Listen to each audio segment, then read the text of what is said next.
हमारे यहाँ कुछ जाली दानसाज भी बैठते हैं, काफ़ी प्रोग्राम्स किए हैं मैंने। तो लोग अमूमन सस्ते के चक्कर में भी चले जाते हैं, क्योंकि जब मैं किसी का एक दफ़ा इंटरव्यू कर रहा था तो उन्होंने बताया कि इससे खुदा न खास्ता मुंह का कैंसर भी होता है कि अगर उनके औजार जो हैं वो सही तरह स्टेरिलाइज ना हो तो उससे बहुत प्रॉब्लम होती है। तो थोड़ा सा हमारे नाज़रीन को बताएं कि जो सस्ते के चक्कर में ऐसों के पास चले जाते हैं कि जो डॉक्टर नहीं होते, जिसे हम अताई डॉक्टर कहते हैं, तो ये कितना नुकसानदेह हो सकता है? नहीं, डेफिनेटली ये तो बहुत कॉमन है। कैंसर तो बहुत लेटर स्टेज पे, उससे पहले hepatitis B and C is the most common disease जो कि डेंटिस्ट से ही फैल रही है।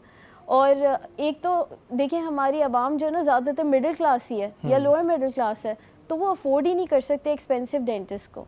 तो स्टरलाइजेशन बहुत इंपॉर्टेंट है और स्टरलाइजेशन का इक्विपमेंट बहुत एक्सपेंसिव है, तो डेंटिस्ट ऑटोमेटिकली एक्सपेंसिव ही हो जाता है।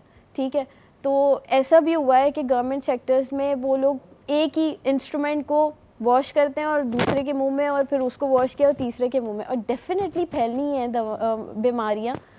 तो हेपेटाइटिस बी और C can lead to death, fatal हो सकती है। और हमारे यहाँ इट्स वेरी कॉमन, आपको पता भी नहीं होगा, हर 5वें 10वें बंदे को सी बी पॉजिटिव हो, और यू नेवर नो, और वो स्प्रेड करता है। इवन वो थूक से भी स्प्रेड कर सकता है, वो ब्लड से स्प्रेड कर सकता है। तो इट इज़ दैट सीरियस। लेकिन हमारे यहाँ इस पे बात ही नहीं होती, हमारे यहाँ सुपरफिशियल चीज़ों पे बात होती है।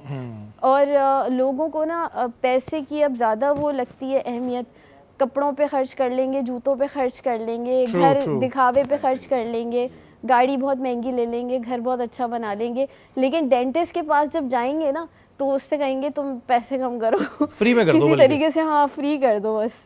तो ये चीज़ इन्होंने बड़ी डॉक्टर अनम ने बात बहुत सही कही है कि हम दूसरी चीज़ों पे बहुत खर्च करते हैं, और हम जो अपने दांतों के इश्यूज हैं ना उनको बहुत बाद में लेते हैं।